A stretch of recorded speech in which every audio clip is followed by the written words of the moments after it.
السلام علیکم لسنرز، آئیے ایڈوکیٹ صالح عبدالکریم کی کرائم سٹوری خارِ سر کا دوسرا اور آخری حصہ سنتے ہیں۔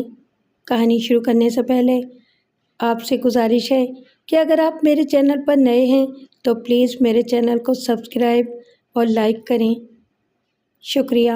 آئیے کہانی کا آغاز کرتے ہیں۔ علی بخش نے ان لوگوں کی مخالفت کی کوئی پرواہ نہ کی۔ وہ اپنی مرضی کا آپ مالک تھا اور اسے اپنی مرضی کے مطابق عمل کرنے سے کوئی نہیں روک سکتا تھا۔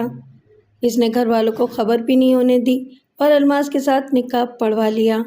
اس کے گھر والوں کو تو بعد میں اس کا علم ہوا۔ علی گوہر اور اس کی بیوی تو زیادہ تر کراچی میں ہی رہتے تھے۔ علی گوہر کی اپنی علیحدہ کوٹھی تھی۔ علی گوہر نے تھوڑی سی بھاگ دوڑ کے بعد معلوم کر لیا کہ جس طوائف کے ساتھ اس کے باپ نے نکاح کیا ہے اس کا نام الماس ہے اور وہ ایک بیٹے کی ماں ہے۔ تاہم اس نے الماس کو دیکھا نہیں تھا اور وہ فی الحال اس کی ضرورت بھی محسوس نہیں کرتا تھا۔ اتنا ہی جان لینا کافی تھا کہ اس کے باپ نے ایک پیشہ ور جوان طوائف کے ساتھ شادی کر لی ہے۔ مومل اور علی گل نے علی بخش کے ساتھ بیٹھ کر اس معاملے پر بات کی۔ بابا سائیں، آپ نے یہ اچھا نہیں کیا ہے، علی گوہر نے کڑی نظروں سے اپنے باپ کو گھورتے ہوئے کہا۔ بھلا آپ کی یہ عمر دوسری شادی کرنے کی ہے؟ شادی؟ اور وہ بھی ایک طوائف سے؟ مومل نے غصے کے ساتھ کہا۔ اور اس کا ایک بیٹا بھی ہے۔ اب جائیداد میں اپنی ماں کے ساتھ وہ بھی حصے دار بنے گا۔ ہمارے باپ دادا کی جاگیر اور جائیداد طوائفوں کو جائے گی؟ تم لوگوں کے یہ سارے خدشات بے بنیاد ہیں، علی بخش نے اپنی بیوی اور بیٹی سے کہا۔ مجھے الماس کو جو کچھ دینا تھا وہ میں نے اس کو دے دیا ہے اور میں اس کو ایک ماہانہ رقم کے علاوہ اور کچھ نہیں دوں گا۔ اور جہاں تک اس کے بیٹے کا تعلق ہے تو وہ صرف اس کا بیٹا ہے، میرا بیٹا نہیں ہے، اس لیے میری کسی بھی چیز پر اس کا کوئی حق نہیں ہے۔ تم لوگ اس قسم کی باتیں اپنے دل سے نکال دو۔ اس لڑکے کا ہماری جاگیر اور دولت سے کوئی تعلق نہیں ہے۔ بابا سائیں، اس حد تک تو آپ کی بات ٹھیک ہے، علی گوہر نے کہا، لیکن آنے والوں کو کس نے روکا ہے؟ سنا ہے کہ آپ کی نئی بیوی جوان ہے تو آپ دونوں کی جو اولاد ہوگی وہ بھی تو جائیداد میں حصے دار بن بیٹھے گی۔ آپ اس کو کیسے روک سکتے ہیں؟ وہ تو عدالت کے ذریعے اپنا حق لے لے گی، آپ کیا کریں گے؟ یہ سب فضول باتیں ہیں، علی بخش نے غصے اور پریشانی کے ساتھ کہا۔ ایسا کچھ نہیں ہوگا، مجھے مزید کسی اولاد کی ضرورت نہیں ہے۔ آپ کو نہیں ہے، اس کو تو ہے بابا سائیں، علی گوہر نے فوراً کہا۔ وہ تو چاہے گی کہ اس کے ایک چھوڑ 10 بچے ہوں، مومل نے چمک کر کہا۔ اس کے جتنے زیادہ بچے ہوں گے اتنے ہی زیادہ اس سے وہ جھپٹ لے گی۔ میرے تو 3 ہی بچے ہیں، اس کے تو خدا معلوم کتنے بچے پیدا ہوں گے، ہم لوگ تو پھر سڑک پر بیٹھے نظر آئیں گے۔ خدا کے واسطے مومل، علی بخش نے چڑھ کر کہا، تم لوگ کیوں اس قدر فضول باتیں کر رہے ہو؟ یہ بچے کہاں سے درمیان میں آ گئے؟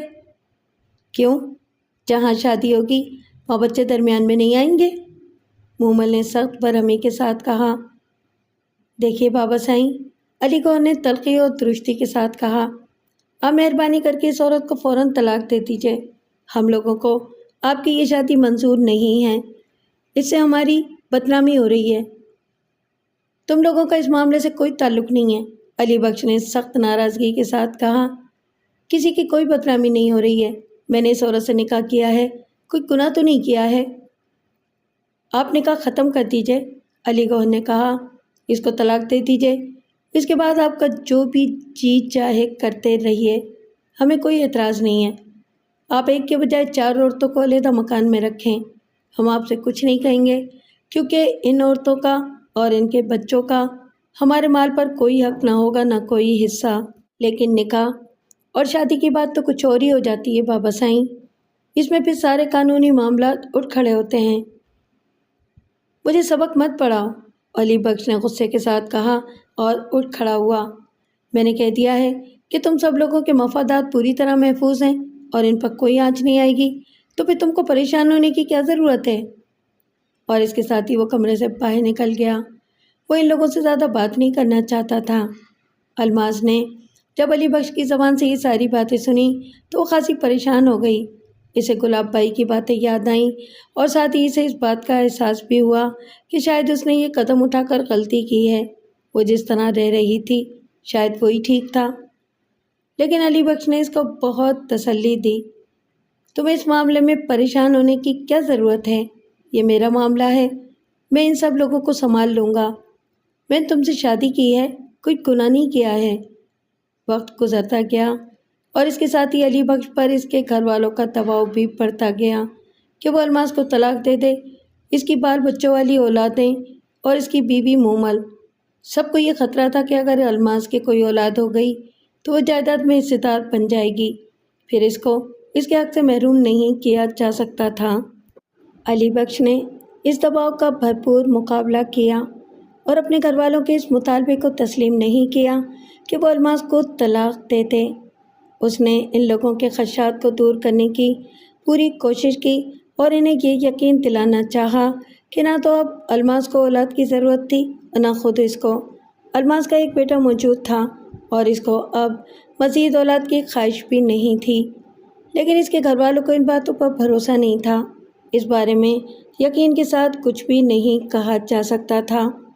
علی بخش نے اپنے گھر والوں سے الماس کی ملاقات نہیں کروائی تھی، نہ تو وہ الماس کو اپنے گاؤں لے کر آیا تھا اور نہ ہی ان لوگوں میں سے کسی کو وہ الماس کے پاس لے کر گیا تھا۔ علی گوہر کی بیوی کئی بار اپنے شوہر سے کہہ چکی تھی کہ وہ اپنے سسر کی نئی بیوی کو دیکھنا چاہتی ہے۔ اسے اپنی نئی ساس کو دیکھنے کا بہت شوق تھا، لیکن علی گوہر کو الماس کو دیکھنے سے کوئی دلچسپی نہیں تھی۔ وہ تو اس کے نام سے بھی نفرت کرتا تھا۔ تاہم اپنی بیوی کے کافی اصرار کرنے پر وہ اس کے لیے تیار ہو گیا کہ ایک بار اس عورت کے گھر چلا جائے۔ اس نے اپنے باپ سے کہا کہ وہ اور اس کی بیوی وہاں آنا چاہتے ہیں اور الماس سے ملنا چاہتے ہیں۔ ہاں ہاں کیوں نہیں، علی بخش نے کہا، وہ تو تمہاری چھوٹی ماں ہے، ضرور آؤ، اس سے ملو، بہت اچھی عورت ہے، تم لوگوں کو اس سے مل کر خوشی ہوگی۔ چنانچہ علی بخش کی موجودگی میں علی گوہر اور اس کی بیوی حمیرہ الماس کے مکان پر پہنچے۔ ان کی آمد کا وقت پہلے سے مقرر تھا۔ علی بخش کے خاص آدمی عیسیٰ خان نے مکان کا گیٹ کھولا اور ان لوگوں کی گاڑی اندر داخل ہوئی۔ علی گوہر اور حمیرہ پہلی بار اس مکان پر آئے تھے، اس سے پہلے انہوں نے یہاں قدم نہیں رکھا تھا۔ برآمدے میں الماس اور خود علی بخش نے ان کا استقبال کیا۔ علی بخش نے ان لوگوں کا آپس میں تعارف کروایا۔ علی گوہر نے جیسے ہی الماس کو دیکھا ویسے ہی اس کے ذہن میں یہ خیال ابھرا کہ اس نے اس عورت کو پہلے بھی کہیں دیکھا ہے اور شاید اسے کچھ بات چیت بھی کی ہے، لیکن کب اور کہاں دیکھا ہے یہ یاد نہیں آ رہا تھا۔ پھر جب سب لوگ ڈرائنگ روم میں بیٹھ گئے تو علی گوہر کی نظر ایک تصویر پر پڑی۔ یہ ایک 4-5 سال کے بچے کی تصویر تھی اور فریم میں لگی ہوئی میز پر رکھی تھی۔ اس تصویر کو دیکھتے ہی اس کے ذہن میں ایک جھماکا ہوا اور اسے سب کچھ یاد آ گیا۔ اسے یہ یاد آ گیا کہ اس نے اس عورت کو کہاں دیکھا تھا، ہاسٹل میں اس بچے کے ساتھ۔ اس لڑکے کا نام کیا بتایا تھا؟ ہاں، سراج۔ اسے سب کچھ یاد آ گیا تھا۔ ہاں، یہ وہی عورت تھی، خوشبوؤں میں بسی ہوئی وہ بے حد حسین و جمیل عورت جس کو دیکھ کر وہ مسحور ہو گیا تھا اور جس سے بات کرنے کو اس کا بہت جی چاہتا تھا۔ پھر ایک ہفتے کے بعد اسے یہی عورت دوبارہ نظر آئی تھی۔ وہ ہاسٹل سے نکل کر کسی آدمی کے ساتھ ٹیکسی میں بیٹھ رہی تھی۔ اس روز بھی وہ اتنی ہی اچھی اور خوبصورت نظر آ رہی تھی۔ اس کے بعد وہ کئی دن تک اس عورت کے بارے میں سوچتا رہا تھا، پھر سب کچھ بھول گیا تھا اور اب وہی عورت اس کے سامنے موجود تھی۔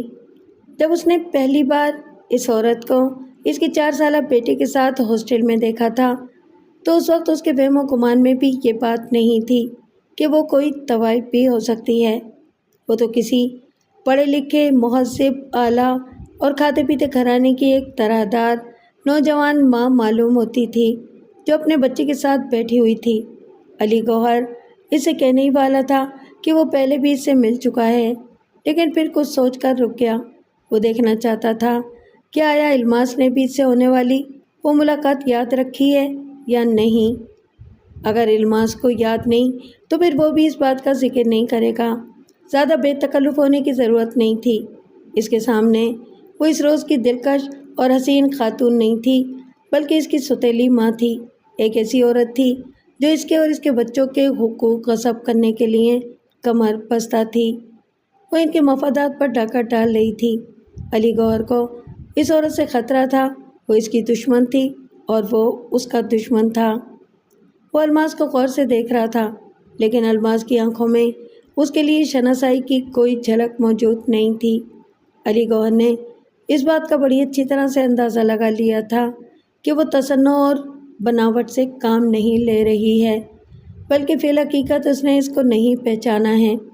علی گوہر نے الماس سے اس دن والے واقعے کا کوئی ذکر نہیں کیا اور الماس کو اس بارے میں کچھ بھی یاد نہیں تھا۔ فی الحقیقت الماس کو وہ ملاقات بالکل یاد نہیں تھی۔ وہ لوگ کچھ دیر تک وہاں رکے اور پھر واپس آ گئے۔ الماس نے ان کی خاطر تواضع کا زبردست بندوبست کیا تھا، لیکن وہ زیادہ دیر نہیں رکے اور انہوں نے ایک پیالی چائے سے زیادہ کوئی چیز نہیں لی۔ علی بخش اس بات سے کافی خوش تھا کہ اس کا بیٹا اور بہو اپنی سوتیلی ماں سے ملنے کے لیے آئے، کیونکہ اس ملاقات کی مجموعی فضا کوئی بہت زیادہ خوشگوار نہیں تھی، تاہم کوئی تلخ ترش بات بھی کسی کے ہونٹوں سے ادا نہیں ہوئی تھی اور علی بخش کافی مطمئن تھا۔ لیکن علی گوہر اور اس کی بیوی تو بالکل بھی مطمئن نہیں تھے۔ وہ تو بہت خوبصورت عورت ہے، راستے میں علی گوہر کی بیوی نے اپنے شوہر سے کہا۔ وہ خوبصورت بھی ہے اور کم عمر بھی۔ بابا سائیں کا کیا ہے، آج مرے کل دوسرا دن، لیکن اس کو تو ابھی بہت دن تک جینا ہے۔ بابا سائیں کے ساتھ کوئی وہ خود بھی تو نہیں مر جائے گی؟ وہ تو عمر میں مجھ سے بھی چھوٹی معلوم ہوتی ہے، وہ تو بڑی آسانی سے کئی بچوں کی ماں بن سکتی ہے، اس کے پاس اس کی بہت گنجائش موجود ہے۔ ہاں، علی گوہر نے جواب دیا، اس میں کوئی شک نہیں، اور اس کے اگر اولاد ہو گئی تو سمجھ لو کہ ہمارا تو بیڑا ہی غرق ہو جائے گا۔ اولاد تو جب ہوگی تب ہوگی، حمیرہ نے درستی اور بیزاری کے ساتھ کہا۔ ذرا یہ بھی تو دیکھو کہ بابا سائیں ابھی کیا کر رہے ہیں۔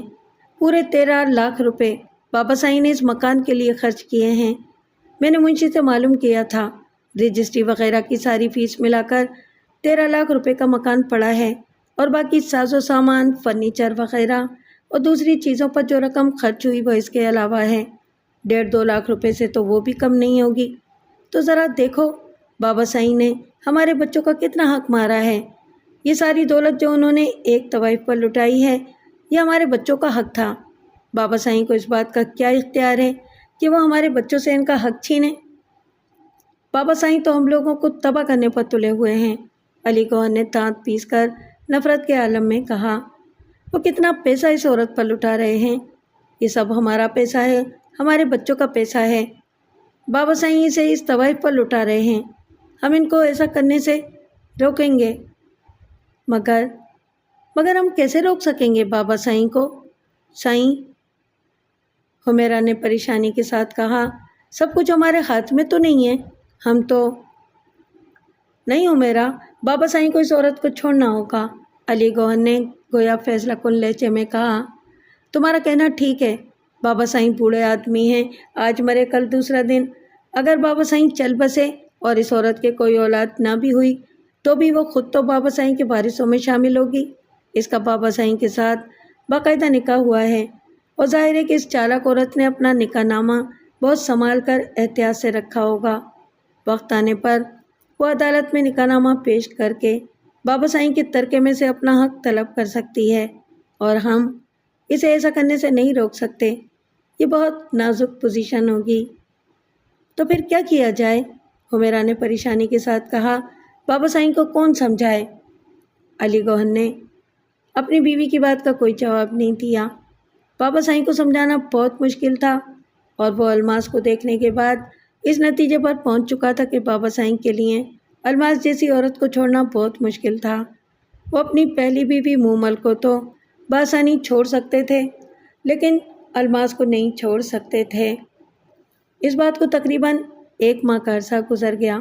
علی گوہر نے اس دوران اپنے باپ سے اس معاملے کے بارے میں زیادہ بات نہیں کی، تاہم گھر کے دیگر افراد کا علی بخش پر برابر دباؤ جاری تھا، اور وہ کسی صورت میں الماس کو قبول کرنے کے لیے تیار نہیں تھے۔ گھر کی فضا میں سخت کشیدگی پھیلی ہوئی تھی۔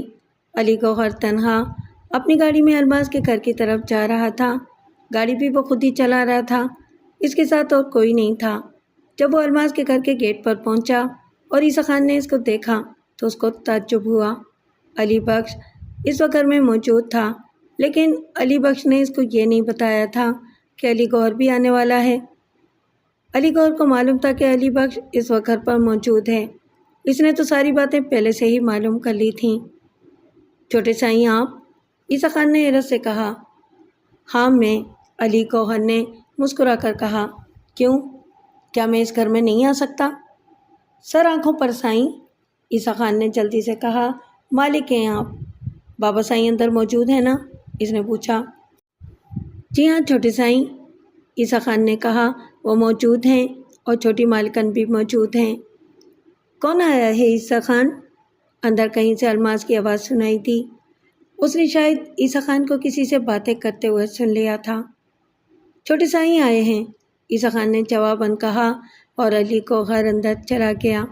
جاتے جاتے اس نے عیسیٰ خان سے مخاطب ہو کر کہا، اندر ہم لوگ ذرا بہت ضروری بات کر رہے ہیں، کسی کو بھی گھر کے اندر مت آنے دینا۔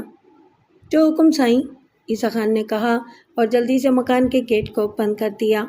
علی گوہر کمرے کے اندر پہنچا تو اس نے وہاں الماس اور علی بخش دونوں کو موجود پایا۔ دونوں اس کو دیکھ کر حیران ہو رہے تھے۔ آؤ آؤ بیٹے، علی بخش نے خوش دلی کے ساتھ خیر مقدم کرتے ہوئے کہا۔ آؤ، تم نے بتایا نہیں کہ تم آنے والے ہو؟ مجھے معلوم تھا کہ آپ یہاں آئے ہوئے ہیں بابا سائیں، علی گوہر نے سرد اور خشک لہجے میں جواب دیا۔ مجھے آپ سے بہت ضروری کام تھا، اس لیے میں یہاں آیا ہوں۔ ہاں بولو بولو، علی بخش نے کہا، کیا کام ہے تم کو مجھ سے؟ علی گوہر نے اپنی جیب میں ہاتھ ڈال کر اس میں سے ایک کاغذ نکالا اور اسے علی بخش کے سامنے کرتے ہوئے کہا، اس پر دستخط کر دیجیے۔ کیا ہے یہ؟ علی بخش نے اس کاغذ کو ہاتھ میں لیتے ہوئے تجسس اور حیرت کے ساتھ پوچھا۔ یہ طلاق نامہ ہے، علی گوہر نے اطمینان کے ساتھ جواب دیا۔ اس کی روح سے آپ الماس کو طلاق دے رہے ہیں۔ الماس اور علی بخش دونوں ایک دوسرے کے قریب قریب صوفے پر بیٹھے ہوئے تھے اور علی گوہر ان کے سامنے بیٹھا ہوا تھا۔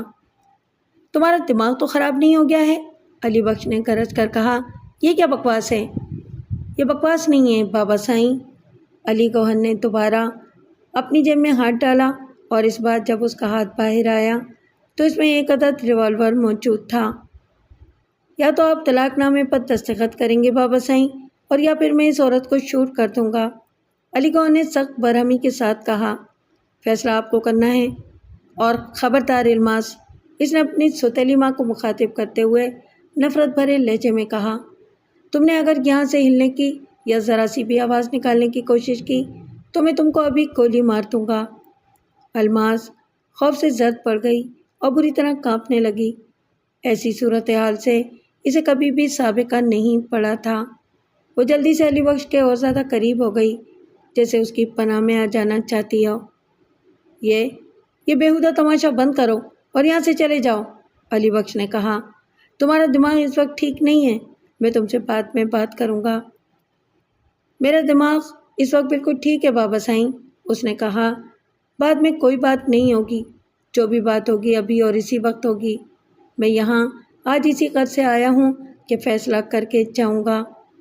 ریوالور علی گوہر کے ہاتھ میں تھا اور اس کا رخ الماس کی طرف تھا، اور الماس خوف کے مارے زرد ہو رہی تھی۔ وہ دل ہی دل میں اس وقت کو کوس رہی تھی جب اس نے علی گوہر کی والد علی بخش کی نکاح کی تجویز کو منظور کیا تھا۔ اگر آپ ان کاغذات پر دستخط نہیں کریں گے بابا سائیں تو میں اس عورت کو گولی مار کر خود ہی سارے قصے کو ختم کر دوں گا، علی گوہر نے کہا۔ اگر تم ایسا کرو گے تو پھانسی پر چڑھ جاؤ گے، علی بخش نے کہا۔ یہ کوئی مذاق تو نہیں ہے؟ مجھے کچھ نہیں ہوگا بابا سائیں، علی گوہر نے بڑے اطمینان کے ساتھ مسکراتے ہوئے کہا۔ مجھے کچھ نہیں ہوگا، میں جانتا ہوں آپ مجھے اپنے سب سے بڑے بیٹے کو پولیس کے حوالے نہیں کریں گے۔ آپ ایسا نہیں کریں گے بابا سائیں، آپ مجھے پولیس کے حوالے نہیں کریں گے۔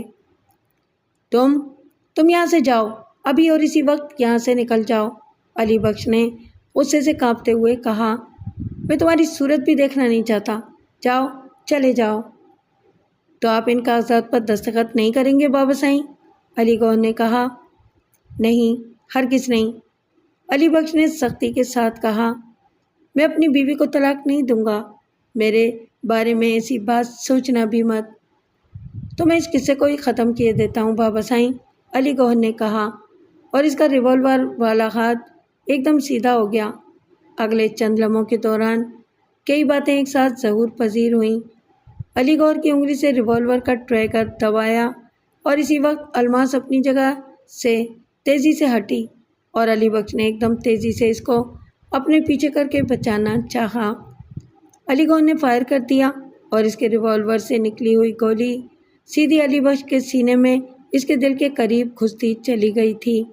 علی بخش اسی وقت ایک طرف ڈھیر ہو گیا اور الماس بے تحاشا چیختی ہوئی کمرے کے دروازے کی طرف بڑھی، لیکن کمرے کے دروازے پر عیسیٰ خان کھڑا ہوا تھا اور اس نے دروازے کو فوراً ہی باہر سے بند کر دیا۔ علی گوہر سخت آواز باغتا تھا، لیکن اس کی یہ آواز باختگی صرف چند منٹ کی تھی۔ الماس زور زور سے رو رہی تھی اور چلا رہی تھی اور علی گوہر ریوالور ہاتھ میں لیے ہوئے اس بالکل بدل جانے والی صورتحال کے بارے میں سوچ رہا تھا۔ اس نے دیکھ لیا تھا کہ گولی علی بخش کے سینے میں عین دل کے پاس لگی ہے۔ اس کا مطلب ہے کہ علی بخش اب زندہ نہیں بچ سکتا تھا۔ ویسے بھی اب اس کا زندہ بچ جانا علی گوہر کے لیے نقصان دہ تھا۔ علی گوہر کے شاطر اور عیار دماغ نے صرف چند منٹ کے اندر اندر فیصلہ کر لیا۔ الماس کے بجائے علی بخش کے نشانہ بن جانے کے فوراً بعد اس نے یہ سوچا تھا کہ وہ اگلی گولی الماس کے سینے میں اتار دے اور اسے بھی ہمیشہ کے لیے ختم کر دے، لیکن پھر اچانک وہ رک گیا۔ پھر کیا ہوگا؟ ان دو لاشوں کا کیا بنے گا؟ بہت سارے مسائل اٹھ کھڑے ہوں گے۔ فوراً ہی اس کے دماغ میں ایک دوسرا خیال آ گیا۔ نہیں، اب الماس کو زندہ رہنا نہیں چاہیے۔ اب تو اس کو الماس کی ضرورت تھی۔ اس نے الماس پر گولی نہیں چلائی۔ عیسیٰ خان، اس نے عیسیٰ خان کو مخاطب کرتے ہوئے کہا، دروازہ اندر سے بند ہے نا؟ جی سائیں، بند ہے، عیسیٰ خان نے سخت اضطراب اور پریشانی کے عالم میں جواب دیا۔ وہ ابھی تک دروازے کے پاس کھڑا ہوا تھا۔ اس عورت کو باہر مت جانے دینا عیسیٰ خان، علی گوہر نے کہا۔ اس عورت نے بابا سائیں کو گولی مار دی ہے، سمجھ رہے ہو نا؟ اس عورت نے بابا سائیں کو گولی مار دی ہے۔ جی جی چھوٹے سائیں، سمجھ رہا ہوں، صدیوں سے غلامی اور محکومی کی فضا میں پلنے والے عیسیٰ خان نے، جس کی روح تک اس کے مالکوں کے پاس گروی تھی، فوراً ہی جواب دیا۔ تم نے اپنی آنکھوں سے دیکھا کہ اس عورت نے بابا سائیں پر فائر کر کے ان کو ہلاک کر دیا اور میں نے یہ ریوالور اس سے چھینا ہے۔ جی جی سائیں، جی جی جی جی چھوٹے سائیں، عیسیٰ خان ایک بے جان کٹ پتلی کی طرح اس کے اشارے پر ناچ رہا تھا۔ نہیں نہیں، الماس وحشت زدہ انداز میں چیخ رہی تھی، یہ جھوٹ ہے، میں نے ریوالور نہیں چلایا، میں نے علی بخش کو ہلاک نہیں کیا، تم قاتل ہو، تم نے اپنے باپ کا قتل کیا ہے، میں نے تو کسی کو بھی قتل نہیں کیا۔ عیسیٰ خان، علی گوہر نے کہا، ذرا اس عورت کو قابو میں کرو، میں ریوالور پر اس کی انگلیوں کے نشانات لینا چاہتا ہوں۔ جو حکم سائیں، عیسیٰ خان نے کہا۔ ابھی اس نے لپک کر الماس کو پیچھے سے دبوچ کر اس کے دونوں ہاتھوں کو اپنے قابو میں کر لیا۔ الماس چیخ رہی تھی، شور مچا رہی تھی، لیکن عیسیٰ خان جیسے طاقتور اور مضبوط آدمی کی گرفت سے اپنے آپ کو چھڑانا اس کے لیے ممکن نہیں تھا۔ علی گوہر نے الماس کے دونوں ہاتھ پکڑے اور زبردستی ریوالور پر اس کی انگلیوں کے نشانات لے لیے۔ الماس نے سخت مزاحمت کی، لیکن وہ تو بالکل بے بس ہو کر رہ گئی تھی۔ عیسیٰ خان، علی گوہر نے کہا، اس عورت نے جائیداد کے معاملات میں بابا سائیں سے جھگڑا کیا۔ یہ بابا سائیں سے کہہ رہی تھی کہ جائیداد میں اس کا حق الگ کر کے اس کے حوالے کر دیا جائے، اور جب بابا سائیں نے انکار کیا تو اس نے ریوالور نکال کر بابا سائیں پر گولی چلا دی۔ میں اور تم دونوں اس واردات کے گواہ ہیں، ہے نا عیسیٰ خان؟ جی جی چھوٹے سائیں، ہیں، بالکل ہیں، مگر بڑے سائیں وہ تو زخمی ہیں، انہیں اسپتال۔ گولی ان کے دل میں لگی ہے عیسیٰ خان، علی گوہر نے جواب دیا، ان کو اسپتال لے جانے سے کوئی فائدہ نہیں ہے، اس بات کا وقت اب گزر چکا ہے، اب تو ہم کو پولیس کو اطلاع دینی ہے۔ تم لوگ مجھ پر جھوٹا الزام نہیں لگا سکتے۔ الماس چیخ چیخ کر رو رہی تھی۔ میں نے کوئی جرم نہیں کیا ہے، میں نے کسی کو نہیں مارا ہے، میں بالکل بے قصور ہوں۔ عیسیٰ خان، علی گوہر نے اس کی بات کو یکسر نظر انداز کرتے ہوئے کہا، اس عورت کو اسی کمرے میں بابا سائیں کی لاش کے ساتھ بند کر دو۔ ہمیں پولیس کو اس واقعے کی اطلاع دینی ہے، آؤ میرے ساتھ۔ اور اس کے ساتھ ہی وہ دروازے کی طرف بڑھا۔ عیسیٰ خان اس کے ساتھ تھا۔ خدا کے واسطے ایسا مت کرو، مجھ پر جھوٹا الزام مت لگاؤ، میں نے کسی کو نہیں مارا ہے۔ لیکن وہ دونوں دروازہ کھول کر باہر جا چکے تھے اور انہوں نے دروازے کو باہر سے بند کر دیا تھا۔ کمرے سے باہر نکلنے کا اس کے علاوہ اور کوئی دوسرا راستہ نہیں تھا۔ تم نے ساری بات اچھی طرح سمجھ لی ہے نا عیسیٰ خان؟ کمرے سے باہر آنے کے بعد علی گوہر نے عیسیٰ خان کی آنکھوں میں آنکھیں ڈال کر تحکمانہ انداز میں اس سے پوچھا، جو کچھ میں نے تم کو بتایا ہے وہ تمہاری سمجھ میں آ گیا ہے نا؟ جی ہاں چھوٹے سائیں، وہ سب تو میری سمجھ میں آ گیا اور میں پولیس والوں کو ایسا ہی بتاؤں گا۔ لیکن سائیں، اس کی نظریں ایک بار پھر علی بخش کے خون آلود جسم کی طرف اٹھ گئیں۔ افسوس ہے عیسیٰ خان، انہیں اب کوئی نہیں بچا سکتا۔ ان کے تو دل میں گولی لگی ہے، ان کا وقت پورا ہو چکا، تم بس اس کہانی کو یاد رکھو۔ مجھے یاد ہے سائیں، مجھے اچھی طرح یاد ہے، مگر چھوٹی مالکن، میرا مطلب ہے کہ الماس بیگم اس کو کب مانیں گی؟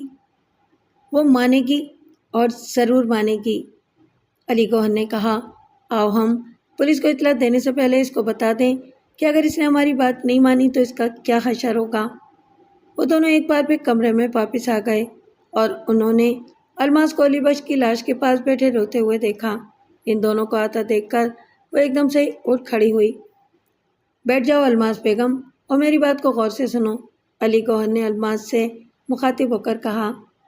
تمہارے بیٹے کا نام سراج الدین ہے نا، اور وہ اسٹینڈرڈ ہاسٹل میں رہتا ہے؟ ہاں، الماس نے اس کی طرف دیکھتے ہوئے کہا۔ میں تمہارے بیٹے کو پہچانتا ہوں، علی گوہر نے کہا۔ میں تم سے اور تمہارے بیٹے سراج سے اس وقت ملا تھا جب بابا سائیں سے تمہاری شادی نہیں ہوئی تھی۔ تم؟ الماس نے سخت حیرت کے ساتھ کہا، تم ملے تھے؟ تم مجھے اور میرے بیٹے کو جانتے ہو؟ مگر کیسے؟ علی گوہر نے اسے جب وہ واقعہ یاد دلایا تو الماس کو وہ واقعہ یاد آ گیا، لیکن اسے اس آدمی کی شکل یاد نہیں تھی۔ اس نے اس آدمی کی شکل کو یاد رکھنے کی کوئی کوشش بھی نہیں کی تھی۔ اچھا، تو وہ تم تھے؟ اس نے حیرت سے کہا۔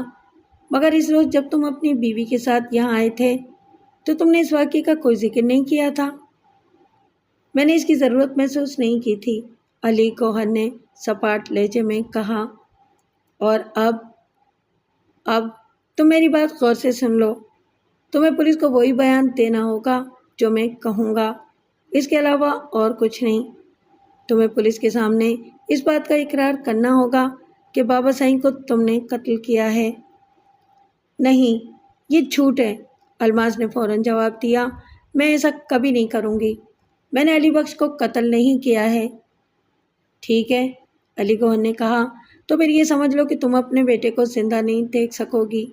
میں نے ہاسٹل کی نگرانی پر اپنے آدمی پہلے ہی لگا رکھے ہیں اور کوئی بھی شخص تمہارے بیٹے کو ہاسٹل سے لے کر زندہ نہیں جا سکے گا۔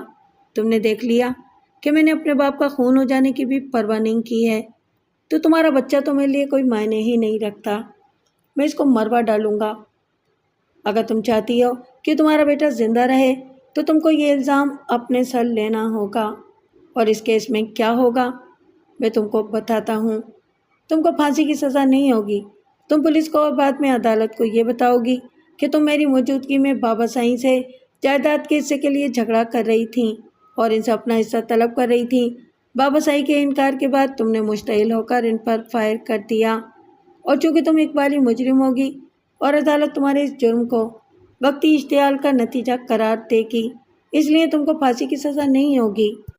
عدالت زیادہ سے زیادہ تم کو 10-15 سال کی سزا دے دے گی، جس میں سے تمہیں کافی معافیاں بھی مل جائیں گی اور تم جلدی رہا ہو کر آ جاؤ گی اور اپنے بیٹے سے مل سکو گی۔ الماس اس کی باتیں سن رہی تھی اور اس کا دماغ چکرا رہا تھا۔ اگر تم نے میری بات نہیں مانی تو اپنے بیٹے کو مردہ سمجھ لو، علی گوہر نے اپنی بات جاری رکھتے ہوئے کہا۔ اور تم میرا کچھ نہیں بگاڑ سکو گی، تم کبھی یہ ثابت نہیں کر سکو گی کہ بابا سائیں کو میں نے مارا ہے۔ تمہارے پاس اس کا کوئی گواہ نہیں ہے، جبکہ میرے پاس تمہارے خلاف گواہ موجود ہے، میں خود گواہ ہوں اور عیسیٰ خان موجود ہے۔ الماس پھٹی پھٹی آنکھوں سے اس کی طرف دیکھ رہی تھی، اس کی سمجھ میں نہیں آ رہا تھا کہ وہ کیا کرے۔ وہ تو یہ سب کچھ سن کر پاگل ہوئی جا رہی تھی، اس شخص نے تو اسے بری طرح کھیل لیا تھا۔ میں چاہوں تو تم کو ابھی گولی مار سکتا ہوں، علی گوہر نے کہا، اور کوئی میرا کچھ نہیں بگاڑ سکتا۔ یہاں میرے اور عیسیٰ خان کے علاوہ اور کوئی شخص موجود نہیں ہے۔ ہم زمیندار لوگ لاشیں ٹھکانے لگانے کا فن بھی خوب جانتے ہیں، لیکن میں تم کو ہلاک نہیں کر رہا ہوں، میں تم کو زندہ رہنے کا موقع دے رہا ہوں۔ تم بابا سائیں کے قتل کا الزام اپنے سر لے لو، جو کچھ میں نے کیا ہے ویسے ہی پولیس کو بتاؤ۔ میں عدالت میں تمہارے لیے بہت اچھے وکیل کا بندوبست کر دوں گا، جو کوشش کرے گا کہ تم کو کم سے کم سزا ہو۔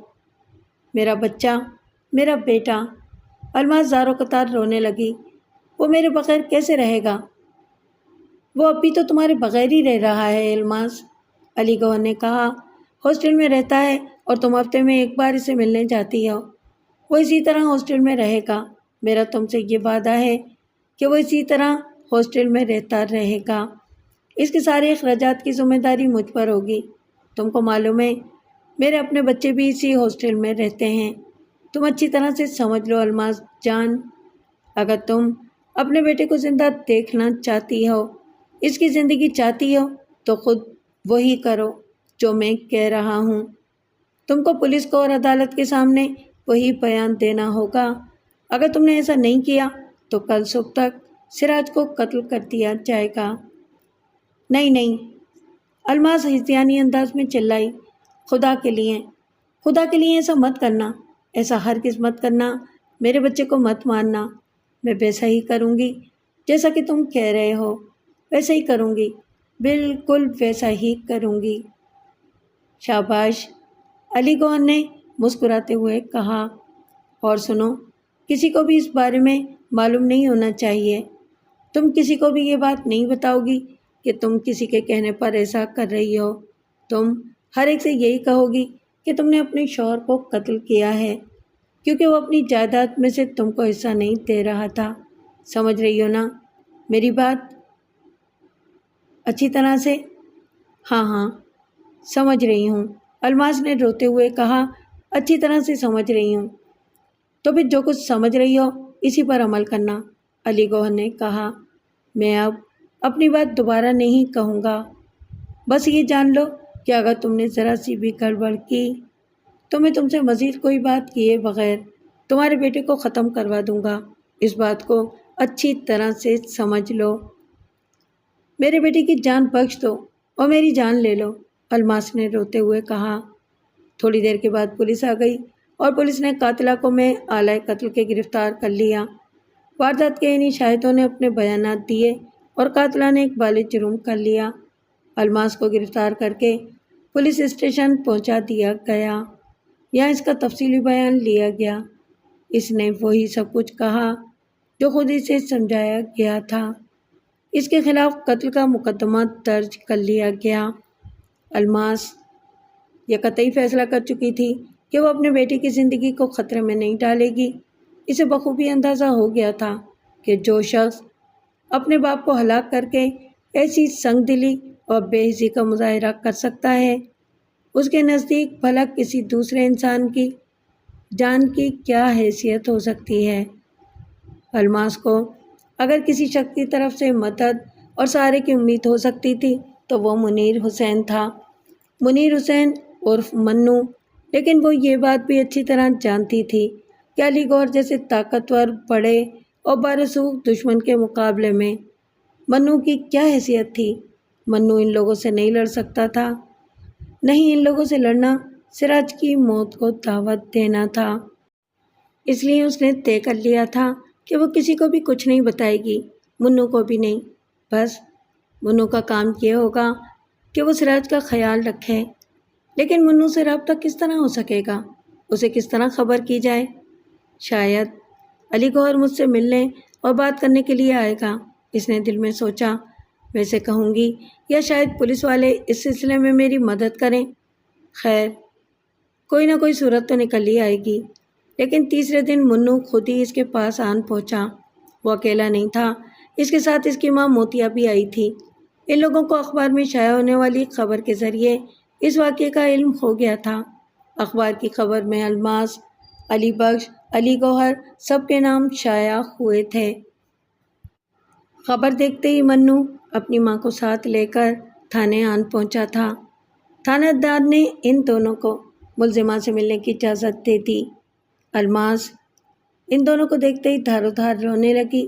منو کو تو اس بات کا قطعی یقین نہیں تھا کہ الماس نے علی بخش کو قتل کیا ہوگا۔ وہ تو یہ تصور بھی نہیں کر سکتا تھا کہ الماس جیسی لڑکی قتل بھی کر سکتی تھی۔ اس کو پورا یقین تھا کہ الماس کو کسی سازش کا شکار بنایا گیا ہے، لیکن الماس نے یہی کہا کہ یہ سچ ہے کہ اس نے علی بخش کو قتل کیا ہے، اور موتیا اور منو اس کی بات سن کر حیران رہ گئے۔ وہ تو خود اپنی زبان سے اپنے جرم کا اعتراف کر رہی تھی، اور یہ بڑی ہی حیرت انگیز بات تھی۔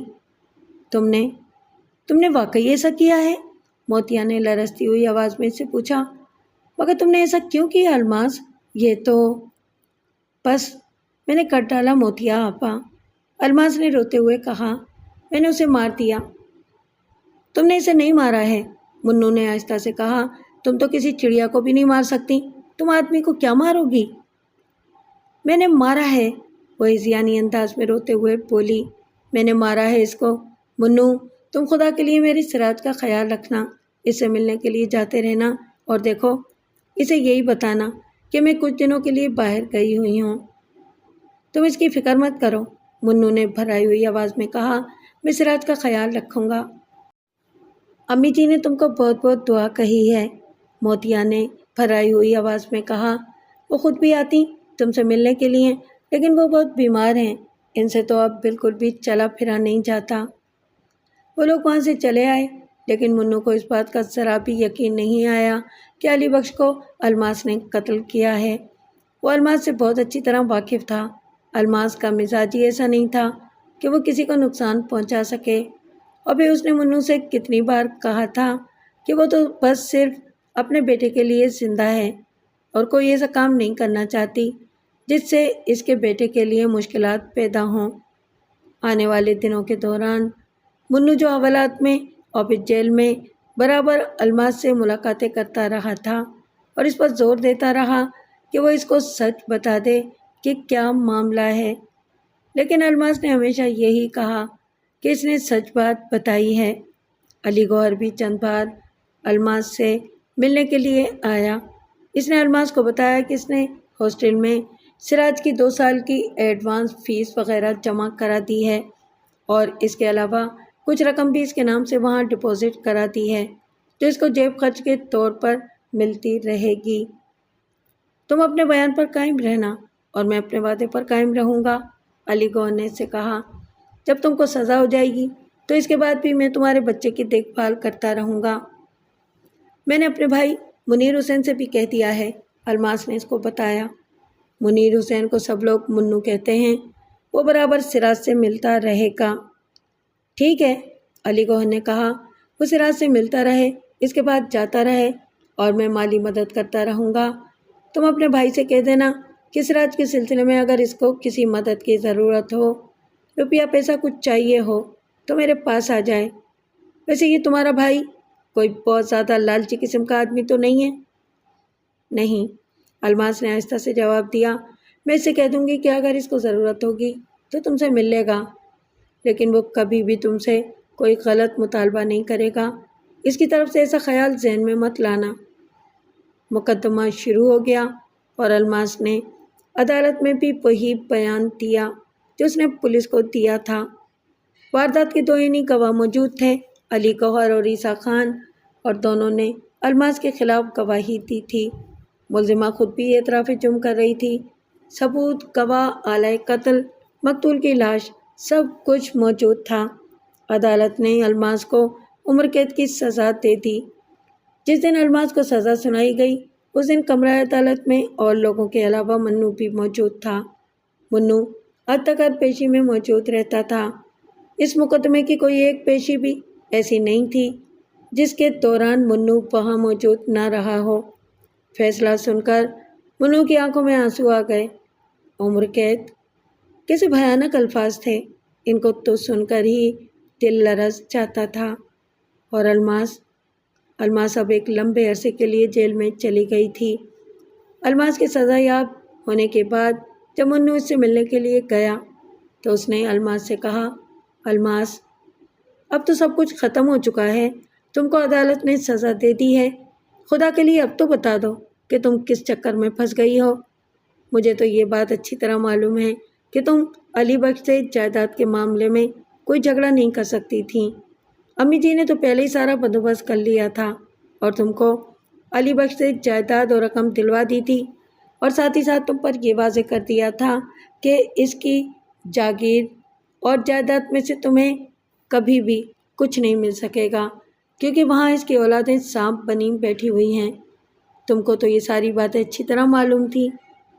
نہیں الماس، نہیں، تم نے اس بڈھے کو قتل نہیں کیا ہے۔ مجھے بتاؤ الماس، میں تمہاری مدد کرنا چاہتا ہوں۔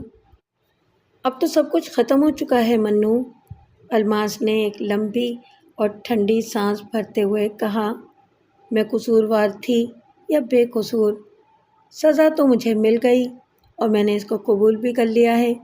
تقدیر کا فیصلہ یہی ہے تو یہی صحیح۔ تو اس کا مطلب یہ ہے کہ تم اس بات کو تسلیم کرتی ہو کہ بڈھے کو تم نے قتل نہیں کیا تھا؟ منو نے جلدی سے مضطرب لہجے میں کہا۔ میں کچھ بھی تسلیم نہیں کر رہی ہوں منو، اس نے کہا، نہ میں کوئی انکار کر رہی ہوں نہ اقرار، بس جو کچھ ہو چکا ہے اسے بھول جاؤ۔ تمہیں تو بس میرے سراج کا خیال رکھنا ہے، جب تک میں جیل میں ہوں سراج کا خیال رکھنا۔ علی کو اور مالی مدد فراہم کرتا رہے گا، تم سراج کی خبر گیری کرتے رہنا، آگے جو خدا کو منظور۔ اور وہ رونے لگی۔ منو کے لیے اتنے اشارے کافی تھے۔ اس نے سمجھ لیا کہ الماس نے یہ قتل نہیں کیا بلکہ اس کو اس قتل میں الجھایا گیا ہے۔ اس نے الماس سے بہت پوچھا، بہت چاہا کہ الماس زبان کھولے اور اسے سب کچھ سچ سچ بتا دے، لیکن الماس نے اس کو کچھ نہیں بتایا۔ جو کچھ وہ کہہ چکی تھی اس میں اس نے کوئی اضافہ نہیں کیا۔ تاہم منو کو پورا یقین ہو گیا کہ الماس قاتلہ نہیں ہے، قاتل کوئی اور ہے۔ کون ہے؟ الماس تو کچھ بتاتی ہی نہیں تھی۔ منو بیچارہ ایک تقریباً ناخواندہ آدمی تھا۔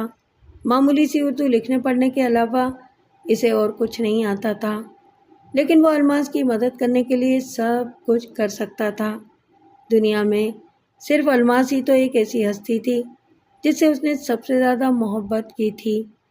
الماس کی خوشی کی خاطر تو وہ اپنے آپ کو بھی قربان کر سکتا تھا۔ اس نے اپنے طور پر کئی وکیلوں کے پاس جا کر ان سے بات کی، لیکن کسی نے بھی اس کی حوصلہ افزائی نہیں کی اور نہ اسے کوئی خاطر خواہ جواب دیا۔ ایک دن وہ ایک وکیل کے دفتر میں بیٹھا ہوا تھا۔ وکیل ابھی تک نہیں آیا تھا اور وہاں ایک آدمی وکیل کے منشی سے باتیں کر رہا تھا۔ وہ وکیل کے منشی کو قتل کے کسی کیس کے بارے میں بتا رہا تھا جس میں صالحہ عبدالکریم نے ایسے ملزم کو بے گناہ ثابت کر کے بچا لیا تھا جسے ہائی کورٹ نے بھی موت کی سزا دی تھی۔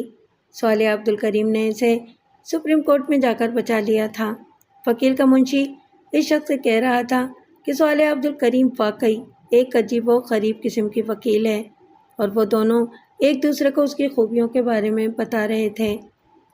منو نے اس شخص سے صالحہ عبدالکریم کے بارے میں مزید پوچھا اور اس نے اور وکیل کے منشی نے اسے صالحہ عبدالکریم کے بارے میں بہت ساری باتیں بتا دیں۔ آپ کا کوئی مسئلہ ہے کیا؟ اس شخص نے منو سے پوچھا۔ کوئی قتل وغیرہ کا کیس ہے؟ جی ہاں، منو نے کہا، میں کسی بے گناہ کی مدد کے لیے کسی اچھے وکیل کی تلاش میں ہوں۔ اس نے محتاط انداز میں کہا، اگر آپ کو اس بات کا یقین ہے کہ وہ شخص بے گناہ ہے تو پھر آپ آنکھیں بند کر کے صالحہ عبدالکریم کے پاس جا سکتے ہیں۔ اس آدمی نے کہا، اس سے زیادہ بہتر طور پر آپ کی مدد اور کوئی نہیں کر سکے گا۔ خود وکیل کے منشی نے بھی اس سے کہا کہ اس کیس میں تو بہتر ہوگا کہ وہ صالح عبدالکریم ہی سے رجوع کریں۔ منو نے ان لوگوں سے صالح عبدالکریم کے دفتر کا پتہ اور اس کا فون نمبر معلوم کر لیا، اور پھر اس نے اس کے دفتر فون کر کے ملاقات کا وقت لیا۔ جب وہ صالح عبدالکریم کے سامنے پہنچا تو کافی گھبرایا ہوا تھا۔ اس کو اس قسم کے لوگوں کے درمیان اٹھنے بیٹھنے اور ان سے رابطہ کرنے کا کوئی تجربہ نہیں تھا۔ اس کی تو دنیا ہی الگ تھی۔ یہ تو الماس کی گرفتاری کے بعد ہی ہوا تھا کہ وہ کئی وکیلوں وغیرہ کے پاس بھاگتا پھرا تھا، اور اب اس خاتون وکیل کے پاس آیا تھا جس کی تیز نظریں سیدھی جیسے اس کے دل میں چبھتی چلی جا رہی تھیں، اور وہ خود کو سخت گھبرایا ہوا محسوس کر رہا تھا۔ صالح عبدالکریم نے پہلے تو منیر حسین کی زبانی سارے حالات معلوم کیے، اور منیر حسین کے بیان کا زیادہ تر حصہ صالح عبدالکریم اور فساد حسین کی جانب سے کیے جانے والے سوالات کے جوابات پر مشتمل تھا۔ منیر حسین کے طویل اور تفصیلی بیان سے صالح عبدالکریم کو اس معاملے کو سمجھنے میں کافی مدد ملی، اور وہ اسی وقت اس نتیجے پر پہنچ چکی تھی کہ علی بخش کا قاتل اس کے اپنے بیٹے علی گوہر کے علاوہ اور کوئی نہیں ہو سکتا۔ وقوعہ کے وقت مجموعی طور پر وہاں صرف 4 افراد موجود تھے: الماس، علی بخش، علی گوہر اور ملازم عیسیٰ خان۔ چنانچہ علی بخش کو ان تینوں میں سے ہی کوئی قتل کر سکتا تھا، اور اگر الماس کو نکال دیا جاتا تو پھر صرف علی گوہر اور عیسیٰ خان رہ جاتے تھے۔ عیسیٰ خان ملازم تھا۔ اس کا مخصوص غلامانہ مزاج اس کو اس بات کی اجازت نہیں دیتا تھا کہ وہ اپنے آقا پر ہاتھ اٹھائے، اور پھر اس کے پاس علی بخش کو قتل کرنے کی کوئی وجہ بھی نہیں تھی۔ علی بخش کے قتل سے علی گوہر کو البتہ فائدہ پہنچ سکتا تھا، اور اس صورت میں تو سراسر فائدہ ہی فائدہ تھا جب قتل کا الزام مقتول کی دوسری بیوی الماس کے سر منڈ دیا جائے۔ لیکن صالح عبدالکریم کے لیے پریشان کن سوال یہ تھا کہ الماس کیوں اس الزام کو اپنے سر لے رہی ہے، اور اس نے کیوں جان بوجھ کر اپنے آپ کو اس عذاب میں مبتلا کر رکھا ہے۔ اس سوال کا جواب صرف الماس کے پاس ہی تھا، اور صالح عبدالکریم کو بخوبی اندازہ تھا کہ الماس کی زبان کھلوانا اس کے لیے بہت مشکل کام ثابت ہوگا۔ تاہم اس نے یہ مشکل کام سر انجام دے دیا۔ اس نے جیل میں الماس سے ملاقات کی، اور اپنی غیر معمولی ذہانت اور صلاحیت کا مظاہرہ کرتے ہوئے اس نے الماس سے حقیقت معلوم کر لی۔ صالح عبدالکریم کا قیاس بالکل درست نکلا۔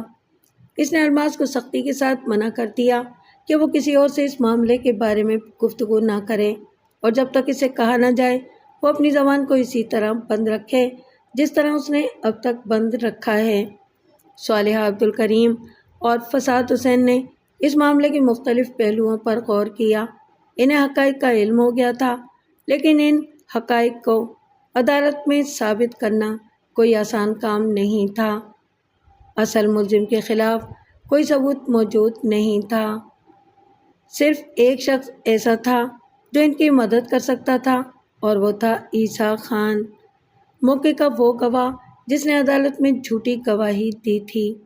لیکن عیسیٰ خان اپنے مالک کے خلاف کس طرح گواہی دے سکتا تھا، اور وہ اپنے سابقہ بیان سے کس طرح منحرف ہو سکتا تھا؟ ان دونوں نے منیر حسین کو بلایا اور اس کو ساری بات بتا دی۔ منیر حسین کی آنکھیں پھٹی کی پھٹی رہ گئیں۔ اس کو بالکل اندازہ نہیں تھا کہ علی گوہر الماس کے بیٹے کی جان کا بھی دشمن ہو سکتا ہے۔ الماس نے تو اس سے کہا تھا کہ علی گوہر سراج کے لیے مالی امداد فراہم کرتا رہے گا، تو اب معلوم ہوا کہ وہ مالی امداد کس حیثیت پر فراہم کر رہا تھا۔ آپ کو فی الحال اپنی زبان بالکل بند رکھنی ہوگی، صالح عبدالکریم نے کہا۔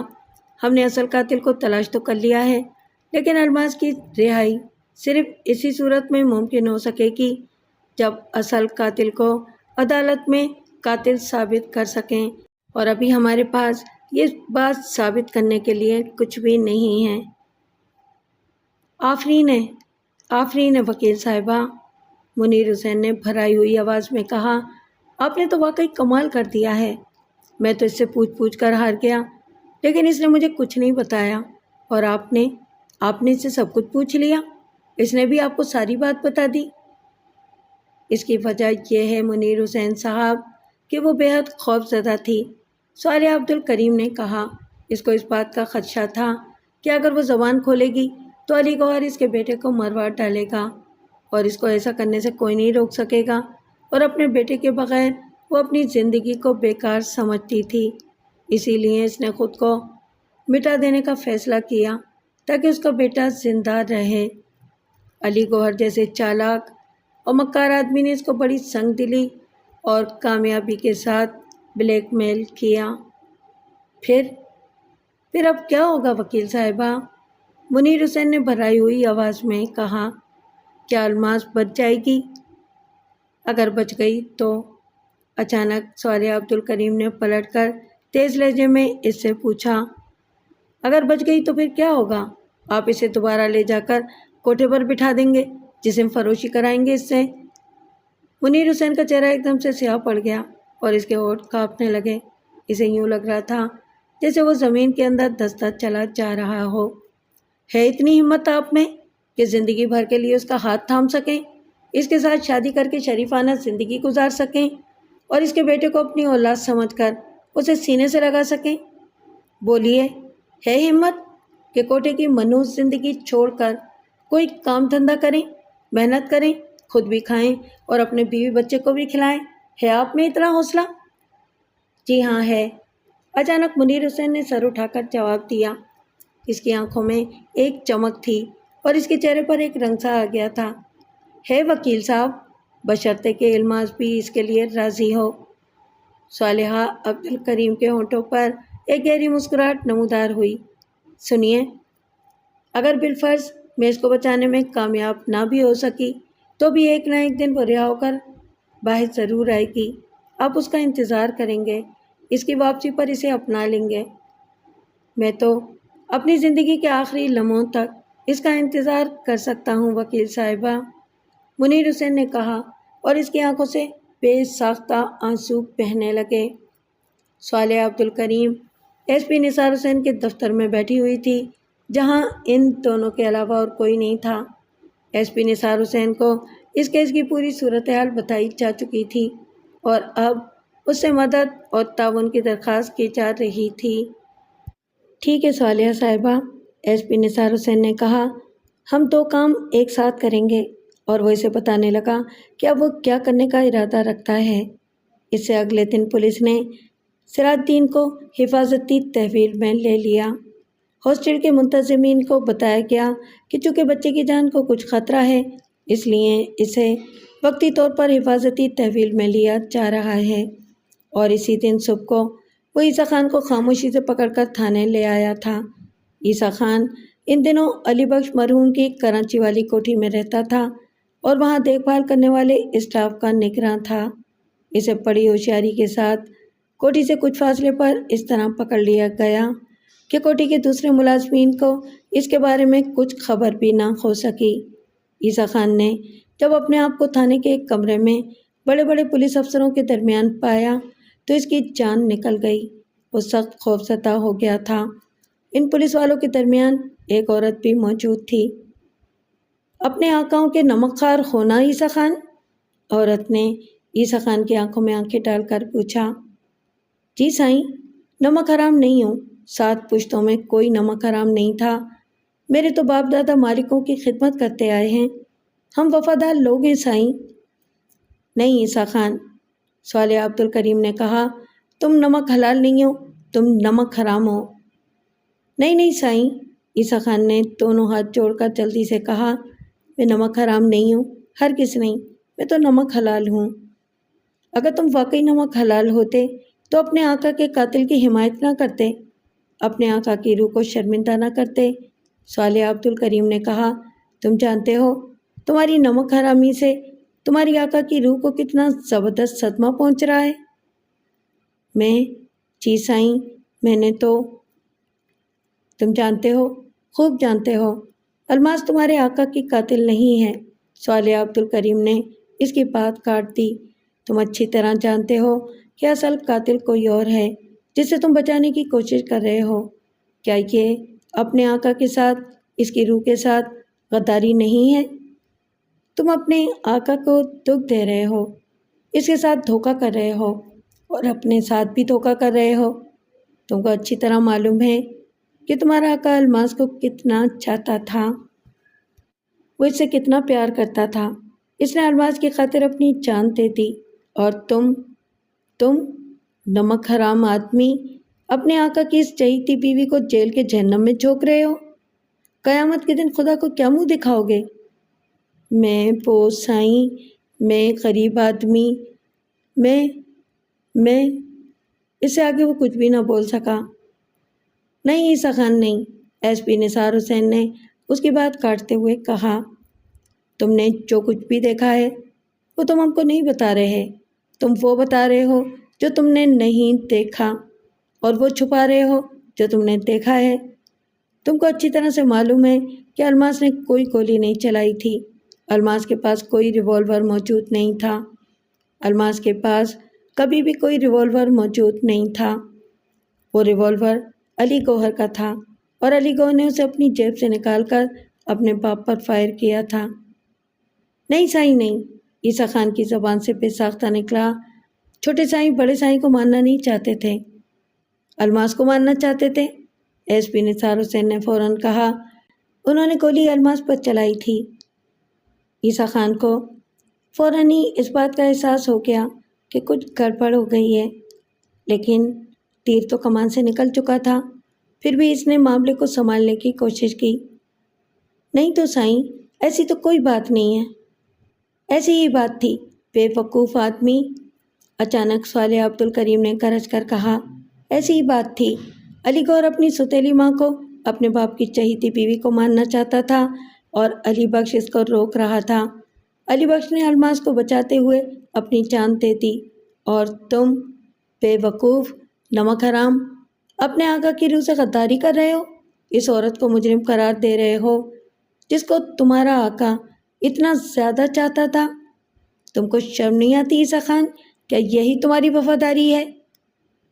عیسیٰ خان رونے لگا، اور تھوڑی سی مزید جرا کے بعد اس نے سب کچھ اگل دیا۔ اس کے اعصاب جواب دے گئے تھے۔ ان لوگوں کو تو سب کچھ معلوم تھا، اس روز وہاں اس مکان میں جو کچھ ہوا تھا وہ اسے سب معلوم تھا، وہ کچھ نہیں چھپا سکتا تھا۔ اس نے سب کچھ اگل دیا۔ وہ بڑے سائیں کی روح کے سامنے شرمندہ نہیں ہونا چاہتا تھا۔ اب ایک بات اچھی طرح جان لو عیسیٰ خان، ایس پی نثار حسین نے اس سے کہا، تم نے اپنے مقتول سائیں کے خون کی قسم کھا کر وعدہ کیا ہے کہ تم عدالت میں بھی یہی سب کچھ کہو گے جو کہ اس وقت تم نے یہاں ہمارے سامنے کہا ہے۔ اپنے اس وعدے سے پھر مت جانا، مرد کے بچے ہو، مرد کے بچے ہی رہنا۔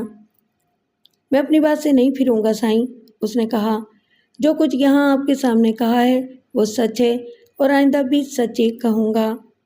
ٹھیک ہے، ایس پی نثار حسین نے کہا، اور تب تک کے لیے تمہیں حفاظت سے کہیں اور رکھیں گے۔ اگر علی گوہر کو پتہ چل گیا کہ تم اپنے آقا بڑے سائیں کا حق کے نمک ادا کر رہے ہو تو وہ تم کو بھی مروا ڈالے گا۔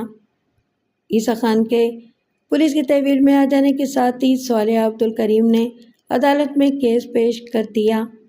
اس نے الماس کو بتا دیا تھا کہ عیسیٰ خان نے بھی اب اپنا بیان بدل دیا ہے، اور وہ عدالت میں اس بات کی گواہی دے گا کہ علی بخش کا قتل علی گوہر کے ہاتھوں ہوا تھا، الماس کے ہاتھوں نہیں۔ تمہارا بچہ بھی اب پوری طرح سے محفوظ ہے، اس نے الماس کو بتایا۔ اسے پولیس نے اپنی تحویل میں لے لیا ہے، اور وہ پوری طرح حفاظت میں ہے۔ کوئی بدماش اب اس کا بال بھی بیکا نہیں کر سکتا۔ وہ مکمل طور پر محفوظ ہے، اور اس وقت تک وہ پولیس کی تحویل میں رہے گا جب تک کہ اس کی زندگی کا لاحق خطرہ رہے گا۔ وکیل صاحب، الماس رونے لگی، مجھے بہت ڈر لگ رہا ہے، کہیں میرے بیٹے کو کچھ نہیں ہوگا۔ صالح عبد الکریم نے اس کو سمجھایا، تم بالکل مت ڈرو، سراج الدین کا کوئی کچھ نہیں بگاڑ سکے گا، وہ اس وقت بالکل محفوظ ہاتھوں میں ہے۔ عیسیٰ خان کی گواہی کے بعد مجھے پوری امید ہے کہ تم بری ہو جاؤ گی۔ صالح عبد الکریم نے اس سے کہا، بتاؤ کہ اس صورت میں تم کیا کرو گی؟ میرا مطلب ہے کہ بری ہو جانے کے بعد۔ ویسے میں تم کو یہ بتاتی چلوں کہ علی بخش نے جو مکان تمہارے نام سے خریدا تھا اور جس میں تم رہتی تھی وہ قانونی طور پر تمہارے ہی ملکیت ہے اور کوئی بھی اس کو تم سے نہیں چھین سکتا۔ میں اسی مکان میں رہوں گی وکیل صاحبہ، الماس نے آہستہ سے کہا۔ کوئی کام دھندا کروں گی، کچھ نہ کچھ تو کروں گی، مگر اب کوٹھے پر واپس نہیں جاؤں گی۔ مجھے اپنے بیٹے کے لیے زندہ رہنا ہے۔ اور اگر تم کو ایک شوہر مل جائے، صالح عبد الکریم نے پوچھا، تو اس کو قبول کرو گی؟ شوہر؟ الماس نے چونک کر پوچھا۔ شوہر؟ اور مجھے؟ وہ کیسے وکیل صاحبہ؟ کون آدمی؟ منیر حسین، صالح عبد الکریم نے کہا۔ وہ معصوم اور سادہ دل انسان جو بچپن سے لے کر آج تک تم سے محبت کرتا رہا لیکن کبھی تم کو اپنا نہ بنا سکا۔ الماس کی آنکھوں سے بے ساختہ آنسو بہنے لگے۔ جناب والا، صالح عبد الکریم نے آخر میں اپنے تمام دلائل کو سمیٹتے ہوئے کہا، یہ ہے اس معاملے کی اصل تصویر۔ یہ لالچ، ہوس، بے رحمی، سفاکی، ظلم اور سنگ دلی کی ایک انوکھی داستان ہے۔ علی گوہر نے محض دولت و جائیداد کی خاطر اس عورت کا خون کرنا چاہا جس کو اس کے باپ نے اپنی بیوی بنایا تھا، اور جب گولی الماس کے بجائے علی بخش کے سینے میں پیوست ہو گئی تو اس نے اپنے باپ کو اسپتال لے جانے کی بھی ضرورت محسوس نہیں کی۔ اس کے شیطانی دماغ نے اسی وقت ایک منصوبہ تیار کر لیا۔ اگر اس کا باپ زندہ بچ جاتا تو علی گوہر یہ بات کہہ نہیں سکتا تھا کہ علی بخش پر گولی الماس نے چلائی تھی۔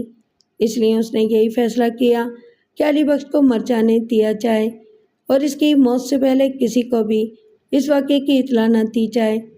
اس نے ایک تیر سے دو شکار کیے اور ساتھ ہی اس نے الماس کی زبان بندی کا بھی ایک نہایت مؤثر راستہ تلاش کر لیا۔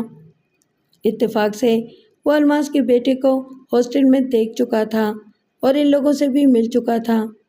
اس نے اس صورتحال سے پورا فائدہ اٹھایا اور اس میں کوئی شبہ نہیں جناب والا کہ الماس کے سچ بولنے کی صورت میں علی گوہر اس کے بیٹے کو نقصان پہنچا سکتا تھا۔ الماس اس صورتحال سے واقف تھی۔ جناب والا، حقیقت یہ ہے کہ الماس نے اپنے مقتول شوہر سے جائیداد اور جاگیر میں سے کوئی حصہ نہیں مانگا تھا۔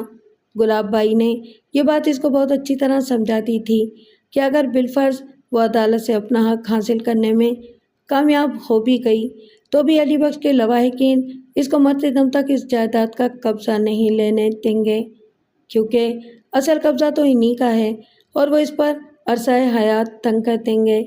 اسی لیے اس نے پہلے ہی اس بات کا بندوبست کر دیا تھا کہ الماس کے نام پر کچھ ایسی جائیداد موجود ہو جس کی وہ بلا شرکت غیر مالک ہو۔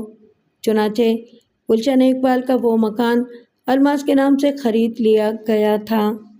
جناب والا، ان سارے حقائق کے پیش نظر میں اس معزز عدالت سے درخواست کرتی ہوں کہ ملزمہ الماس جان کو بری کیا جائے کیونکہ وہ بے قصور ہے، اور علی گوہر کے خلاف اس کے باپ کے قتل کے الزام میں مقدمہ چلایا جائے۔ عدالت نے الماس کو بری کرنے کا حکم دیا اور ساتھ ہی یہ حکم بھی جاری کیا کہ گواہوں اور شہادتوں کی روشنی میں علی گوہر کو اپنے باپ علی بخش کے قتل کے الزام میں گرفتار کر لیا جائے۔ الماس زاروں قطار رو رہی تھی۔ یہ خوشی اور غم کے ملے جلے آنسو تھے۔ وہ شدید جذباتی اور ایجانی کیفیت کا شکار تھی۔ اتنے عرصے بعد جیل میں رہنے کے بعد اسے یہ یقین مل رہا تھا کہ اب اس کو کمرہ عدالت سے جیل نہیں جانا ہوگا۔ منیر حسین ایک طرف خاموش کھڑا ہوا تھا مگر اس کا چہرہ اندرونی خوشی سے دمک رہا تھا۔ الماس رہا ہو گئی تھی۔ اس کے دامن پر لگے ہوئے خون کے جھوٹے دھبے صاف ہو گئے تھے۔ اسی شام وہ سب لوگ الماس کے مکان پر جمع تھے۔ الماس اور منیر حسین کے علاوہ صالح عبد الکریم اور فساد حسین بھی، اور ان سب لوگوں کے ساتھ سراج بھی۔ صالح عبد الکریم اور فساد حسین نے شام کو یہاں آنے کا وعدہ کیا تھا اور وہ دونوں وعدے کے مطابق آ گئے تھے، لیکن وہ دونوں اکیلے ہی نہیں آئے تھے، ان کے ساتھ کچھ اور لوگ بھی آئے تھے۔ ان میں ایک باریش بزرگ بھی تھے۔ کوئی اہتمام نہیں کیا گیا تھا، بس یوں تھا کہ الماس نے ایک اچھا اور قیمتی جوڑا پہن لیا تھا اور منیر حسین بھی اچھے اور نفیس کپڑوں میں ملبوس تھا۔ گواہوں اور وکیلوں کی موجودگی میں نکاح خانے جسے صالح عبد الکریم اپنے ساتھ لائی تھی الماس اور منیر حسین کا نکاح پڑھایا اور دونوں کے حق میں دعائے خیر کی۔ تمہیں اب ہاسٹل میں رہنے کی ضرورت نہیں ہے بیٹے، صالح عبد الکریم نے سراج کے سر پر ہاتھ پھیرتے ہوئے کہا۔ اب تم امی اور انکل کے ساتھ رہو گے۔ ماموں، سراج نے جلدی سے کہا۔ منیر ماموں، میں تو ان کو بہت اچھی طرح سے جانتا ہوں، یہ تو بہت اچھے ہیں، ہاسٹل میں مجھ سے ملنے آتے رہتے ہیں۔ ماموں نہیں، انکل، صالح عبد الکریم نے مسکرا کر کہا۔ یہ تمہارے ماموں نہیں ہیں، تم ان کو انکل کہہ سکتے ہو۔ مگر آنٹی، اردو میں ماموں اور انگلش میں انکل ایک ہی بات ہے نا؟ ایک بات ہے بھی اور نہیں بھی، صالح عبد الکریم نے ہنس کر کہا۔ بس تم ان کو انکل کہا کرو گے۔ اور اب آپ، صالح عبد الکریم نے منیر حسین کی طرف رک کر کے کہا، آپ اس ماہ کی 1 تاریخ سے فیکٹری جائیں گے۔ آپ کے لیے ملازمت کا بندوبست ہو گیا ہے۔ 6 ماہ کی ٹریننگ کے بعد بہت اچھی تنخواہ ملنے لگے گی۔